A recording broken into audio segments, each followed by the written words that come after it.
요즘 제가 예배 끝나고 성도님들을 만나면서 인사를 나누다 보면 참 좋습니다. 함께 얼굴과 얼굴을 맞대고 함께 교제할 수 있는 것이 얼마나 귀하고 아름다운지요.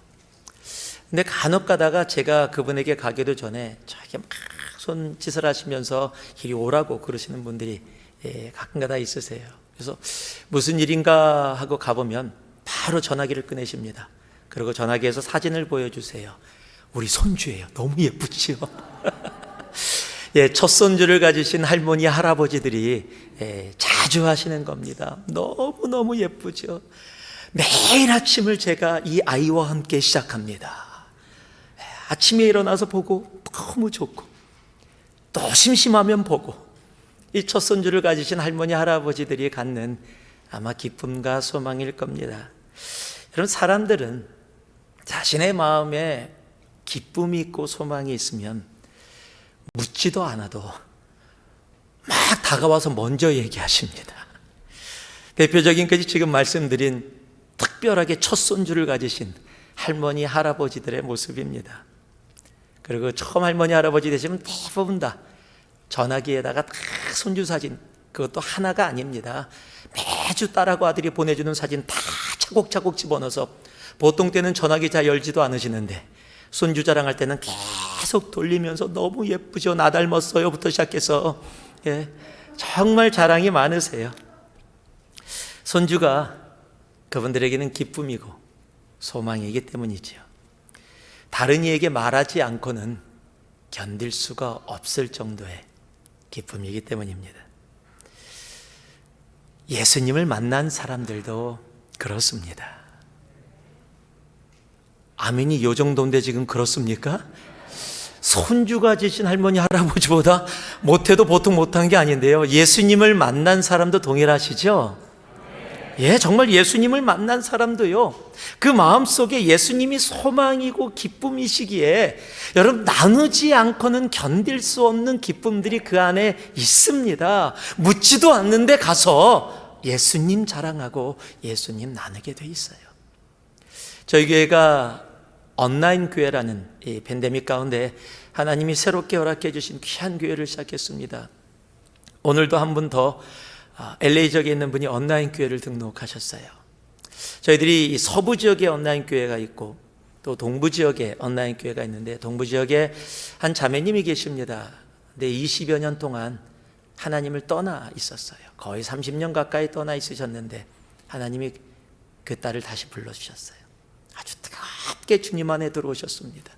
얼마나 뜨겁게 들어오셨는지 그분이 그래요. 같이 얘기를 하면 그냥 제가 한마디 할 때 10마디를 하세요. 막 계속 하시는데, 그러면서 맨 마지막에 그래서, 목사님 제가 말이 많지요? 제가 예전에는요 말 많은 사람 제일 싫어했어요. 그런데 제가 지금 말이 너무 많아요. 왜냐하면 그 마음속에 나누고 싶은 게 너무 많으세요. 자기 같은 죄인, 정말 하나님을 정말 힘들게 했던 존재, 하나님을 알았다가도 떠났었는데 나를 불쌍히 여겨주셔서 다시 회복하게 하신 그 사랑이 너무도 감격이 커서 쉬지 않고 나누기를 원하세요. 그것뿐만이 아니에요. 가족들에게, 특히 시부모님이 예수님을 안 믿으시는데 그 시부모님께도 어떻게 하면 복음을 전할 수 있을까, 카톡으로, 줌으로 같이 나눌 때마다 그것을 함께 나누세요. 예수를 믿고 났더니 자기 주위를 돌아봤더니 친구들 중에 한 명도 예수 믿는 사람이 없더래요. 그 친구들을 놓고 기도하며 지금 예수님의 사랑을 그들에게 전하고 있습니다. 예수님을 만나면 정말 나누지 않고는 견딜 수 없는 그러한 기쁨과 소망이 우리 영혼들의 삶 속에 있게 되어져 있습니다. 오늘 말씀을 보니까 장인 이드로와 가족들이 모세를 찾아옵니다. 그랬더니 모세가 제일 먼저 하는 것이 무엇입니까? 하나님이 자신의 삶 가운데서 이스라엘의 그 여정 가운데 함께 하셨던, 행하셨던 일들을 나누기를 시작합니다. 여러분, 이것을 우리 기독교인들은 간증이라고 부릅니다. 오늘의 말씀의 제목이 간증이 있으십니까? 입니다. 여러분, 간증과 자기 자랑의 차이가 뭔지 아세요? 여러분, 간증과 자기 자랑의 차이는 단 하나입니다. 주어가 누구냐입니다. 오늘 모세가 내가 어떻게 이 역경 가운데 이스라엘 백성들을 구원했고 그들과 어떻게 해왔느냐를 나누지 않고 이들과 오자마자 무엇을 나눠요? 이 역경 가운데, 이 과정 가운데 하나님이 자신에게, 하나님이 이스라엘 백성들에게 어떻게 행하셨고 어떻게 구원하셨는가를 나누기를 시작합니다. 여러분, 이것이 간증입니다. 간증의 주어는 하나님이십니다. 그 하나님이 행하신 일들을 다른 이들과 나누는 것을 우리는 간증이라고 이야기합니다. 그렇게 간증할 때 그 간증이 나를 새롭게 하고 하나님이 나에게 행하신 일을 다시 느끼게끔 할 뿐만 아니라 듣는 사람들에게도 은혜와 삶의 열매가 있게 합니다. 여러분, 이러한 삶에, 이러한 정말 나누지 않고는 견딜 수 없는 이러한 간증들이 여러분의 삶 속에 차고 넘치기를 주님의 이름으로 축복합니다. 왜냐면요, 간증이 있는 삶이 바로 복된 삶이기 때문에 그렇습니다. 오늘 모세는요, 이 말씀 속에서 정말 자신의 간증이 나눠집니다. 첫 번째, 모세가 나눈 간증이 바로 2절에서 4절의 말씀을 통해서 우리들이 알게 되어집니다. 제가 읽어드리겠습니다. 모세의 장인 이드로가 모세가 돌려보냈던 그의 아내 십보라와 그의 두 아들을 데리고 왔으니 그 하나의 이름은 게르솜이라. 이는 모세가 이르기를 내가 이방에서 나그네가 되었다 하며 하나의 이름은 엘리에셀이라. 이는 내 아버지의 하나님이 나를 도우사 바로의 칼에서 구원하셨다 함이더라. 오늘 모세는 고난 가운데 도우시는 하나님을 간증합니다. 한번 여러분께 묻겠습니다. 여러분도 고난 가운데 도우시는 그 하나님에 대한 간증이 있으십니까? 여러분, 굉장히 중요한 부분이에요. 장인 이드로가 오자 성경은 하나님이 모세를 통해 주셨던 두 아들의 이야기를 다시 우리들에게 들려주십니다. 그가 애굽에서 왕자로 40년을 살았는데 그 마지막이 좋지 않았어요. 애굽의 병사를 죽이고 살인자가 돼서 모든 것을 버리고 광야로 도망가는 떠돌이의 신세가 되어집니다. 그리고 그곳에서 결혼을 해서 하나님이 그에게 첫 아들을 주셨는데 그 아들의 이름을 게르솜이라고 정했습니다.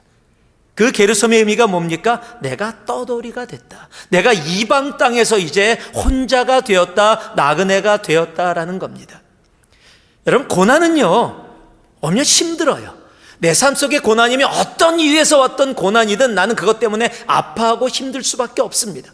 여러분, 고난이 왔는데 아프지 않다고 하는 사람들, 그거 다 거짓말입니다. 여러분, 고난이 오면 힘들고 어렵고 나를 누르는 고통이 분명히 있습니다.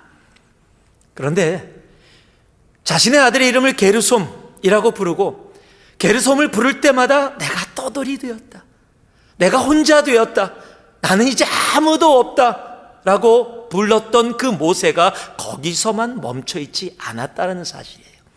하나님이 두 번째 아들을 주셨는데 그 아들의 이름을 엘리에셀이라고 집니다. 그리고 엘리에셀의 의미를 오늘 성경이 얘기해 줍니다. 이는 내 아버지의 하나님이 나를 도우사 바로의 칼에서 구원하셨다. 하나님이 나를 고난 가운데 그냥 놔두지 않으시고 나를 버려두지 아니하시고 하나님이 나를 도우셔서 내가 바로의 칼에 죽을 수밖에 없었는데 비록 내가 나그네 길에 있지만 하나님이 나를 구원하여 주셔서 내가 지금 이렇게 살아가고 있다라고 고백하는 겁니다. 하나님이 도우셨다. 우리 하나님은요, 우리가 고난을 당할 때 그냥 버려두시는 분이 아니십니다. 우리 하나님은 우리가 고난과 아픔이 있을 때 언제나 우리와 함께 하시며 우리를 도우시는 하나님이십니다. 여러분, 성경은 그것을 우리에게 분명하게 알게 해요. 우리가 너무도 잘 아는 고린도전서 10장 13절을 보면은요, 사람이 감당할 시험 밖에는 너희에게 당한 것이 없다라고 얘기해요.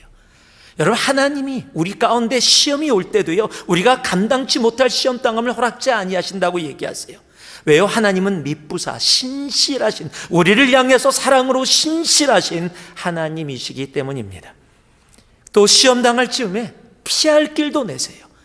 내가 지치고 힘들어서 더 이상은 난 못 가겠어요 라고 주저앉을 때 하나님은 잠시 쉴 수 있는 피할 길도 허락하여 주셔서 우리가 그 어려움을, 그 고난을 능히 감당하게 하십니다. 여러분, 우리의 하나님은요, 이런 하나님이세요. 언제나 우리의 고난 가운데 우리와 함께 하시는, 지금 오늘 예배를 드리시는 분들 가운데, 또 온라인 예배를 드리시는 분들 가운데 내가 고난 가운데 있다면 여러분, 그 고난 가운데 좌절하고 넘어져 있지 않으셔도 됩니다. 그 고난 가운데 우리 하나님은 함께 하시고 여러분을 언제나 도와주시며 그 고난 능히 이기게 하시는 분이 우리 하나님이시라는 사실입니다. 그럼에도 불구하고요, 이런 고난 가운데 나를 도우시는 하나님을 내가 경험한 적이 별로 없다, 이렇게 얘기하시는 분들이 간혹 있으세요. 하나님을 향해서, 하나님, 내가 고난당할 때 하나님 어디 계세요? 내가 힘들 때 하나님 어디 계셨어요? 하나님, 팬데믹에 내가 재정적으로 힘들 때, 내가 잡을 잃었을 때, 내가 병들어서 고통받고 있을 때, 내가 지금 여러 가지 관계 문제 속에서 눌리고 상처받고 있을 때 하나님 대체 어디 계셨어요? 라고 하나님께 분을 내며 화를 내며 그렇게 나아가는 분들도 간혹 있으십니다. 하나님이 계시다면 내가 왜 이런 고난을 당해야 되는데요? 이건 아니잖아요 라고 얘기하는 그런 분들도 있었습니다. 대체 왜? 그렇다면 누구는 또 고난 가운데 도우시는 하나님을 경험하며 간증의 삶을 살아가고 있는데, 누구는 그 도우시는 하나님을 경험하지 못하고 억울해하고 힘들어하고 불평하며 원망하며 살아가게 될까요? 오늘 이 출애굽의 이스라엘 사람들을 보면 그 이유를 우리가 알 수 있습니다. 여러분, 이스라엘 사람들도요, 고난 가운데 하나님의 도우심을 굉장히 많이, 엄청나게, 가득, 무진장 많게, 제가 지금 강조법을 사용하고 있는 겁니다. 정말 엄청나게 경험한 사람들이 이스라엘 사람들이에요. 그들이 노예였습니다. 그런데 그들을 자유케 하셨어요. 그 자유케 하는 과정 속에 홍해가 앞을 막아서 도저히 살아갈 수 없는 상황이 되었는데, 그 홍해를 가르셔서 마른 땅을 밟고 건너가게 하시고, 자신들을 죽이려고 쫓아오는 애굽의 군대를 그 물에 수장하셔서 이스라엘 백성들로 상하지 않고 자유케 해주셨습니다. 쓴물을 만났을 때 단물로 만드셨고요, 배고프다고 이야기할 때 만나와 메추라기를 통해서 하나님은 그들에게 먹을 것을 허락해 주셨어요. 덥다고 짜증낼 때 구름 기둥으로 시원하게 해주시고요, 춥다고 할 때 불 기둥으로 그들을 따뜻하게 하시면서 그들을 그 광야길에서 인도하시는 분이 우리의 하나님이셨습니다. 여러분, 그럼에도 불구하고 이스라엘 백성들은 조그만 어려움이 오면 바로 어디로 직행했는지 아십니까? 그들이 고난이 오면은요, 직행하는 고속도로가 있습니다. 그 고속도로를 타면 그 고속도로의 끝은 언제나 똑같은 곳으로 도착하게 되어 있어요. 원망과 불평이에요. 출애굽기 17장 우리가 함께 봤던 말씀인데요, 3절을 보면 거기서 백성이 목이 말라 물을 찾으매 그들이 모세에게 대하여 원망하여 이르되 당신이 어찌하여 우리를 애굽에서 인도해 내어서 우리와 우리 자녀와 우리 가축이 목말라 죽게 하느냐. 목마름이 왔습니다. 목마름은 힘들지요. 어렵습니다. 그런데 그 목마름 가운데 그들은요, 다른 길 찾지도 않아요. 바로 직행 고속도로를 탑니다. 그리고 원망의 자리로, 불평의 자리로 바로 달려갑니다. 여러분, 나의 삶이 오는 고난과 환난과 어려움이 언제나 나의 삶 속에 하나님을 향한 원망과 불평으로 달려가는 삶에는요, 하나님의 도우심이 지금까지 있었어도 없었던 것처럼 그렇게 되어지는 겁니다. 여러분, 부부싸움 하다가 아내든 남편이든 그런 말 하신 적 있으세요? 화가 나니까, 정말 어떤 일로 상처를 받았으니까 이런 얘기를 하겠지만은요, 당신이 지금까지 날 위해서 해준 게 뭐 있어? 당신이 지금까지 날 위해서 뭘 그렇게 해줬어? 여러분, 이런 말 듣는 대상은 짜증납니다. 엄청나게 많이 해줬다고 지금 생각하고 있는데, 당신이 날 위해서 해준 게 뭐 있어? 라고. 왜 그렇게 얘기해요? 그렇게 해준 게 있음에도 불구하고 그때는 그 상처가 너무 커요. 내 남편이나 내 아내가 나에게 해준 억울한 일, 짜증나는 일, 화가 나는 일이 너무 크다 보니까 그 모든 것 하나도 기억 안 나요. 아니, 기억하고 싶지 않아요. 그것 때문에 얘기하는 거예요. 당신이 나에게 지금까지 해준 게 뭐 있어? 우리가 하나님께도 그럴 때가 너무 많아요. 하나님이 지금까지 나에게 해준 게 뭐 있어요? 엄청나게 하나님이 많이 우리를 위해서 해주셨는데, 희생하고 정말 헌신하고 사랑해 주셨는데, 지금 나에게 왔던 지금의 그 고난이 어떤 모습이든 나에게 오니까 그것 때문에 하나님이 나에게 해준 게 뭐 있어요? 하나님이 해주셨다면 내가 왜 이런 고난 가운데, 이런 아픔과 고통과 힘듦과 어려움 가운데 내가 있어야 돼요? 여러분, 원망과 불평으로 이어지는 삶에는 간증이 있을 수가 없습니다. 그저 불평의 말들, 원망의 말들만이 가득하게 될 뿐입니다. 그런데요, 이런 고난, 정말로 목이 마른 정도가 아니라 더 엄청난 고난이 왔음에도 불구하고 다르게 반응했던 사람들이 성경에 많이 있었다는 사실입니다. 그 중에 대표가 바로 욥입니다. 여러분, 이것을 고난이라고 얘기할 수 있겠어요? 하루아침에 눈을 떴더니 가지고 있던 재산이 다 사라졌어요. 오케이, 다시 만들면 되지라고 생각할 수 있을 텐데, 또 사람이 달려오더니 자기가 사랑하는 모든 자녀들이 다 죽임을 당했어요. 여러분, 재산도 잃고 자녀도 잃고 아무것도 없는 상태가, 이건요 고난이 아니라 재앙이라고 이야기해도 결코 과하지 않습니다. 하루아침에 엄청난 재앙을 당했는데 성경의 욥이 그 상황 속에서 어떻게 행동했는지, 어떻게 반응했는지가 기록되어져 있습니다. 그것이 1장 20절에서 22절입니다. 욥이 일어나 겉옷을 찢고 머리털을 밀고. 여러분, 욥이 일어났는데 겉옷을 찢고 머리털을 밀고 고통 속에 있다는 것을 표현하는 겁니다. 여러분, 기쁜데 겉옷을 찢고 머리털을 밀지 않습니다. 힘들어요. 여러분, 힘듦이 있습니다. 고난이 있습니다. 그런데 그가 갔던 길은 달랐습니다. 그리고 땅에 엎드려, 성경은 예배하며라고 기록하고 있어요. 고난이 있고 아픔이 있어서 옷을 찢고 머리를 밀었는데 그가 땅에 엎드려 한 것은 하나님 앞에 예배했다라고 해요. 그 다음 절인 21절은요, 여호와의 이름이 찬송을 받으실지어다, 찬송으로 나아갑니다. 그리고 22절은요, 하나님을 향하여 원망하지 아니하니라. 고난이 있었습니다. 아픔이 있었습니다. 그런데 그 아픔이 예배로 갑니다. 그리고 예배 가운데 하나님을 찬양하기에 그가 원망하지 않았다라고 성경은 기록하고 있어요. 여러분, 어떻게 이럴 수 있을까요? 여러분, 그 이유가 성경에 동일한 욥의 고백에 기록되어 있어요. 그것이 21절입니다. 이르되 내가 모태에서 알몸으로 나왔사온즉 또한 알몸이 그리로 돌아가 올지라. 주시니도 여호와시요 거두시니도 여호와시니. 무엇을 얘기합니까? 하나님의 주권입니다. 내가 가지고 있는 모든 것 다 하나님의 것입니다. 내 생명의 주권자가 하나님이십니다. 내 물질의 주권자가 하나님이십니다. 내 자녀의 주권자가 하나님이십니다. 내가 가지고 있는 모든 것의 주권자가 우리의 하나님이십니다라는 온전한 주권자담의 고백이 그의 삶에 있었기에 그에게 고난이 오고 재앙이 왔음에도 불구하고 그가 원망의 길로 직행하지 아니하고 그가 예배로, 찬양으로, 그로 인해 원망하지 않아서 그의 삶에 무엇이 이루어져요? 바로 놀라운 간증이 그의 삶 가운데 이루어지게 되는 겁니다. 여러분, 주권을 인정하는 것이 너무도 중요해요. 여러분의 자녀의 삶의 주권이 하나님께 있으십니까? 왜 이렇게 작아요? 여러분, 자녀의 삶이 주권이 하나님에 있으십니까? 여러분의 물질의 주권이 하나님께 있으십니까? 여러분의 직장의 주권이 하나님께 있으십니까?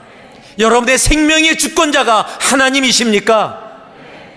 여러분, 그 아멘의 고백이 그대로 우리의 삶 가운데 이루어질 때 여러분, 우리의 삶에는요, 놀라운 간증이, 어떠한 역경과 고난 가운데서도 우리를 도우시는 놀라운 하나님에 대한 간증이 차고 넘치게 되는 겁니다.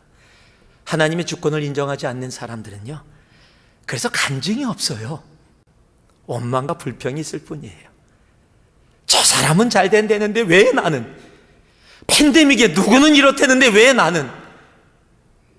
원망과 불평으로 가득 찬 삶. 왜요?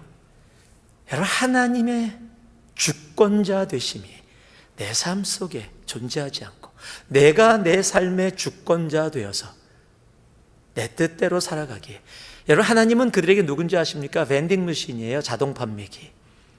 내가 돈을 넣으면 돈을 넣은 만큼 내가 원하는 것을 얻게 되어지는, 내가 이만큼 했으니까 이만큼 가진 거예요. 내가 열심히 믿었으니까, 내가 교회에서 열심히 봉사했으니까, 내가 열심히 헌금했으니까, 내가 열심히 이런 일 했으니까, 나름대로 최선 다했으니까, 그러니까 이 정도 갖게 되어지는 것. 그런데 여러분, vending머신에다 돈을 넣는데 콜라가 안 나와.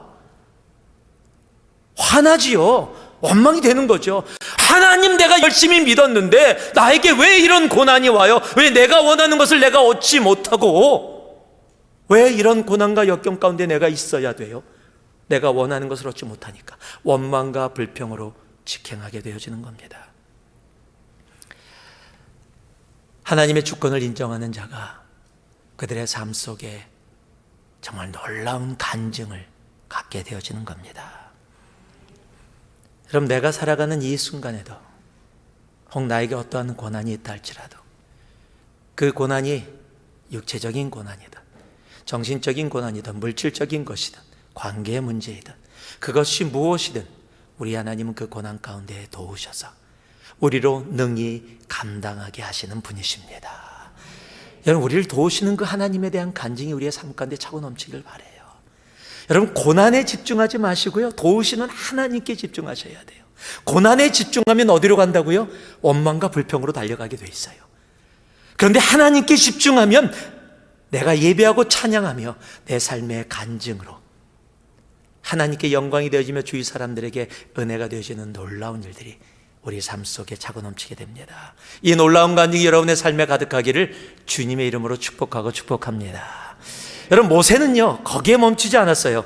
8절을 보니까 모세가 여호와께서 이스라엘을 위하여 바로와 애굽 사람에게 행하신 모든 일과 길에서 그들이 당한 모든 고난과 여호와께서 그들을 구원하신 일을 다 그 장인에게 말하며. 두 번째, 지금 모세의 삶 속에 모세가 나는 것이 뭐예요? 구원의 간증입니다. 살아갈 수 없었는데 이스라엘 백성과 자신을 살리신 그 구원의 간증이 나눠지게 되어지는 거예요. 제가 남가주 있을 대학교를 다닐 때 1학년 때는 기숙사에 있었지만 2학년부터는 집에서 커뮤트를 했습니다. 근데 자동차를 타고 다니면 한 30분 정도, 트래픽이 없으면 한 30분 정도. 근데 뭐 LA에 워낙 트래픽이 많으니까 보통 1시간 정도 걸립니다. 저는 운전하는 걸 별로 안 좋아해요. 운전을 하면 조는 정도가 아니라 자기 때문에 그렇습니다. 저는 사고를 났는데 다 사고가 전부 다 졸아서 난 사고예요. 친구를 태우고 처음에 이민 와서 바로 1년도 안 됐을 때 자동차를 타고 몰고 가다가 도서실에서 열심히 공부하고 친구랑 요시노야 먹고 12시 정도 돼서 집에 데려다 주는데 갑자기 친구가 제 이름을 부르더라고요. 그 순간에 잠깐 사이인데 졸은 거예요. 눈을 딱 떴더니 앞에 차가 있어요. 그때는 운전 실력이 별로 좋지 않아서 그냥 있는 힘 다해서 그냥 가서 받았어요. 그렇게 해서 사고 났고, 두 번째는 학교 다니면서 대학교 때 차를 타고 집으로 오다가 너무 졸린 거예요. 이러다간 사고 나겠다. 사고 나면 안 되니까 내려서 길거리에서 좀 자다 가자. 내리다가 졸았어요. 눈 떴더니 앞에 차랑 부닥쳐 있더라고요. 그래서 그런 일이 있었기 때문에 굉장히 저는 운전할 때 조심하는데, 어느 순간에 나도 모르게 집에 가다가 깜빡 잠이 들었나 봐요. 느낌이 이상해서 눈을 탁 떴는데 바로 앞에 차가 브레이크를 밟고 있는 거, 프리웨이에서 지금. 있는 힘을 다해 급브레이크를 밟으면서 그 차를 피해 보겠다고 제가 왼쪽으로 핸들을 급하게 틀었어요. 여러분, 절대로 운전하시다가 급브레이크를 밟으면서 핸들을 그렇게 들지 마세요. 핸들을 그렇게 트는 순간 자칫 잘못하면 요단강 건너가게 됩니다. 예, 절대 그러면 안 되거든요. 그때는 잘못하니 너무 놀라서 틀었는데, 트는 순간 자동차는 안 부닥쳤는데 자동차가 돌기 시작한 거예요. 몇 바퀴를 돌았는지 몰라 깨 하면서 도는데 컨트롤이 안 돼요. 그 순간 제가 느낀 거는, 주님, 젊은 나이에 제가 갑니다. 저를 받아주세요. 뭐 이것밖에 기억이 안 나요. 야, 이제는 정말 죽었구나. 그러고서 막 돌다가, 그런데 하나도 안 부닥치고 탁 섰는데, 제가 도니까 모든 차들이 급브레이크를 밟은 거죠. 막 깨끗하게 급브레이크를 다 밟았어요. 제가 뭐 거기서 막 완전히 돌고 있으니까 돌다가 딱 섰는데, 중간 디바이더 바로 옆에 1차선에 거꾸로 탁 쓴 거예요. 한 군데도 안 부닥치고. 탁 서서 놀라서 앞을 탁 쳐다보니까 모든 차가 저를 보고 있어요. 프리에서 지금 완전히 거꾸로. 얼마나 창피하고 부끄럽든지 유턴을 해갖고 있는 힘다해서 달려나왔어요. 제가 그래서 막 웃으면서 도착하자마자 친구들에게 전화를 했습니다. 야야야, 나 죽을 뻔했어. 모든 친구에게 다 걸었어요. 왜요? 여러분, 죽을 뻔했다라는 건 뭐예요? 살았다라는 거예요. 내가 거의 죽을 뻔했는데 내가 살았다. 그러니까 막 나누는 거예요. 지금 나누는 이 순간에도 그때 모습이 기억이 나요. 여러분, 내가 죽을 뻔하다가 사는 것도 나눠지게 되어지는데, 내가 영원히 죽을 수밖에 없었던 존재예요. 내가 영원한 지옥에서 영원토록 고통 가운데 있을 수밖에 없는 죄인이었는데, 예수 그리스도가 십자가의 죽으심으로 우리를 영원한 생명으로 옮겨주셨어요.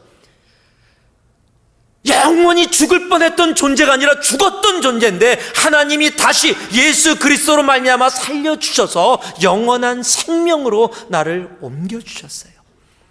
여러분, 그 구원의 기쁨을, 그 구원의 감격을 어떻게 나누지 않을 수가 있어요? 여러분도 그러시죠? 여러분, 그런 구원의 감격이 있으시죠? 있니? 거의 그런 모습으로 들려지는데요. 여러분, 구원의 감격은요, 아이 목사님, 제가 50년 전에 예수님이 영접했어요. 그때는 그랬는데 가득합니다. 그러세요? 아니요. 구원은 과거형이 아니에요. 구원은 지금 현재 진행형이에요. 내가 지금 바로 이 순간, 그것이 40년 전의 얘기든 30년 전의 얘기든, 그것이 언제의 이야기든, 하나님이 나를 구원해 주셨다는 그 구원의 감격과 그 구원의 역사와 구원의 사건은 바로 지금 내 순간에서 지금도 일어나고 있는 바로 현재 진행형의 놀라운 일이라는 사실입니다. 여러분, 그러게 우리의 삶 속에 구원의 간증이 있어야 하고 없을 수가 없는 겁니다. 오늘 모세가 장인 이드로를 만납니다. 만나자마자 하나님의 구원을 간증합니다. 왜냐하면 모세 심장에도요, 우리가 죽을 수밖에 없었는데 애굽의 군대에서, 이 광야에서 우리를 먹이시고 살리시는 우리의 구원의 하나님을 장인 이드로에게 나누는 거예요. 모세의 심장에는 그 하나님의 구원하심의 감격이 차고 넘치기 때문입니다. 여러분, 사람은 자신의 가슴 속에, 마음 속에 있는 것이 나오게 되어져 있어요. 여러분, 창세기 47장을 보면 야곱의 가족들이 애굽 땅에 들어옵니다. 모세가 와서 애굽 땅에 들어오고, 모세가 아니라 바로가 그 야곱에게 물어요. How old are you? 너 몇 살이니? 물어요. 저는 왜 물었는지 잘 모르겠어요. 당시의 문화가 한국 문화하고 비슷해서 우리가 만나면 혹시 몇 년도생이세요? 한국 사람들이 그러는데 애굽 사람들도 그런 건지, 아니면 야곱을 봤는데 얘가 나보다 나이가 많은지 적은지, 동안인지 노안인지 구분이 안 가서 물었는지 어쨌든 묻습니다. How old are you? 라고 얘기하면 보통 How old are you? 라고 뭐라고 대답해요? I'm 17 뭐 이렇게 얘기할 거 아니에요, 그렇죠? 예, 기분 좋으라고 얘기한 겁니다. 예. 야곱도 그렇게 대답은 해요. 9절에 보니까 야곱이 바로에게 아뢰되 내 나그네길의 세월이 130년이었다. 130살이라고 얘기합니다. 그러면 됐잖아요. How old are you? 물었으면 I'm 17, I'm 130 years old. 그러면 끝나는데 거기서 멈추지 않고 계속 갑니다. 우리 조상의 나그네 길의 연주에 미치지 못하나 험악한 세월을 보냈나이다. 험악한 세월을 보냈다. 묻지도 않는 것을 대답해요. 여러분, 야곱이 하고 싶은 말은 나이가 아니에요. 뭐예요? 내가 정말 힘들게 지금까지 살아왔다. 왜요? 야곱의 마음속에 고난과 고통과 정말 자신이 살아왔던 고통의 길, 사랑하는 아내도 잃고 정말로 여러 가지 모습 속에서 정말 요셉이 죽었다고 생각되어지고 이런 모든 고통 속에 고통이 있기에 내가 험악한 세월을 살았나이다. 묻지도 않는데 이야기하는 거예요. 여러분, 사람은 자기 가슴 속에 있는 걸 나누게 돼 있어요. 오늘 예배를 드리고 있는 여러분들의 마음속에 무엇이 여러분의 삶 속에 차여져 있습니까? 혹 팬데믹 가운데 나에게 있었던 힘들고 어려운 일들, 관계로 인해서 상처받았고 고통과 아픔의 일들, 내가 지금 병들고 힘들고 어려워서 갖고 있는 그 고통의 일들로 가득 차 있어서 툭 건들기만 하면 아픔, 상처, 고통, 험악함, 힘든, 어려움, 미움, 혹 이런 것들이 튀어나오고 계시지는 않습니까?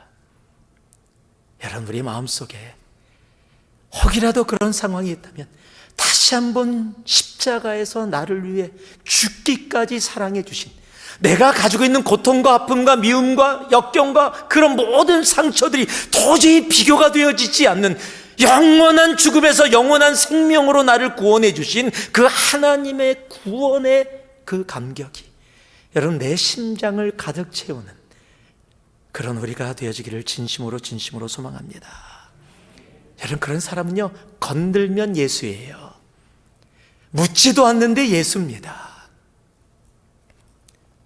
사도행전을 보면 사도 바울의 설교가 많이 기록되어 있어요. 그런데 그것을 설교라고 이야기하기가 힘들어요. 대부분 다 간증이 그곳에 담겨 있기 때문입니다. 특별하게 사도행전 26장을 보면 사도 바울이 로마에 잡혀서 감옥에서 수년의 시간을 보내요.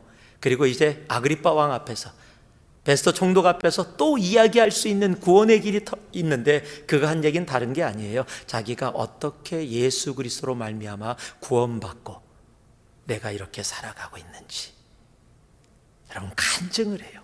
자기에게 도움이 되어지지 않고 해가 되어질 수도 있음에도 불구하고 그는 그 간증을 멈추지 않습니다. 사도행전 26장 14절부터 16절을 보면 제가 읽어드리겠습니다. 왕이여, 정오가 되어 길에서 보니 하늘로부터 해보다 더 밝은 빛이 나와 내 동행들을 둘러 비치는지라. 우리가 다 땅에 엎드려지매 내가 소리를 들으니 히브리 말로 이르되 사울아 사울아 내가 어찌하여 나를 박해하느냐. 가시체를 뒷발질하기가 내게 고생이니라. 내가 대답하되 주님 누구시니까. 주께서 이르시되 나는 내가 박해하는 예수라. 일어나 너의 발로 서라. 내가 내게 나타난 것은 곧 내가 나를 본 일과 장차 내가 내게 나타날 일로 너로 종과 증인을 삼으려 함이니. 주님을 만나서 변화된 자신의 삶, 사도 바울이 왜 존재하게 되어졌는지, 내가 왜 이렇게 살아가고 있는지, 내가 무엇 때문에 감옥에서도 굴하지 아니하고 이렇게 서 있는지를 지금 아그리빠 왕 앞에서, 베스토 총독 앞에서 당당하게 나눠지는 겁니다. 이거는 단순히 좋은 이야기가 아닙니다.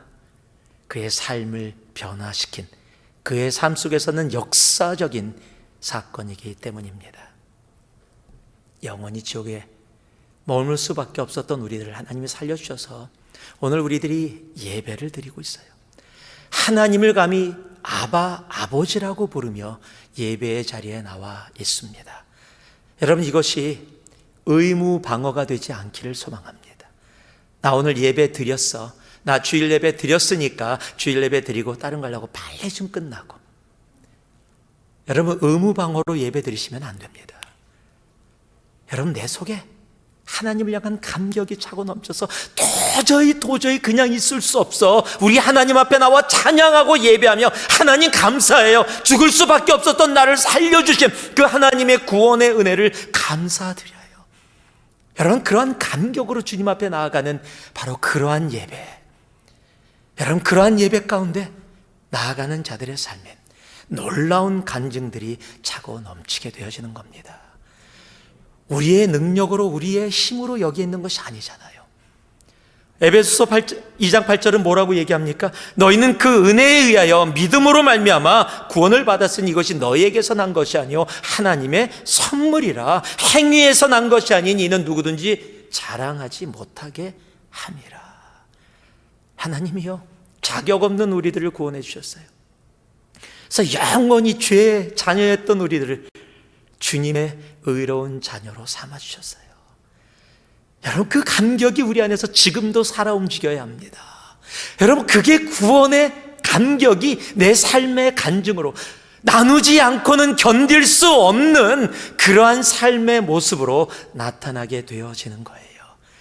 여러분, 이런 구원의 간증이 우리들의 삶 속에 차고 넘치기를 다시 한번 예수 그리스도의 이름으로 축복하고 축복합니다. 여러분, 이런 구원의 간증이 그저 몇몇 사람에게 있는 것이 아니라 오늘 하나님을 아바 아버지라고 부르는 우리 모두에게 당연하게 있어야 되는 정말 놀라운 은혜임을 우리들이 기억하고, 이 한 주도요, 그 간증의 삶으로 나아가는 우리가 되어지기를 진심으로 소망합니다. 이러한 간증에 꼭 따라오는 것이 있어요. 그것은 다른 것이 아닙니다. 바로 열매입니다. 여러분, 간증의 열매 너무도 중요합니다.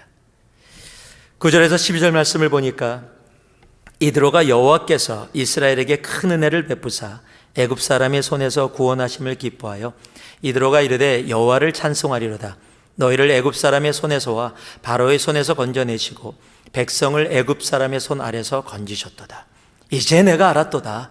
여호와는 모든 신보다 크심으로 이스라엘에게 교만하게 행하는 그들을 이기셨도다 하고, 모세의 장인 이드로가 번제물과 희생제물을 하나님께 가져오매 아론과 이스라엘 모든 장로가 와서 모세의 장인과 함께 하나님 앞에서 떡을 먹으니라. 아멘. 여러분, 말을 많이 한다고, 말을 잘한다고 하나님에 대해서 이야기한다고 다 간증이 아니에요. 여러분, 간증하는 이야기 가운데 자기 자랑 또는 종교적인 이야기로 가득 찬 이야기들도 있을 수 있기 때문입니다. 하나님이 기뻐하시는 간증은 다른 간증이 아닙니다. 하나님이 기뻐하시는 간증은 지금이 아니든 그 간증 가운데 언제든지 열매가 맺혀지게 돼 있어요. 올바른 간증, 하나님이 기뻐하시는 간증의 끝은요, 하나님께 영광이 되어집니다.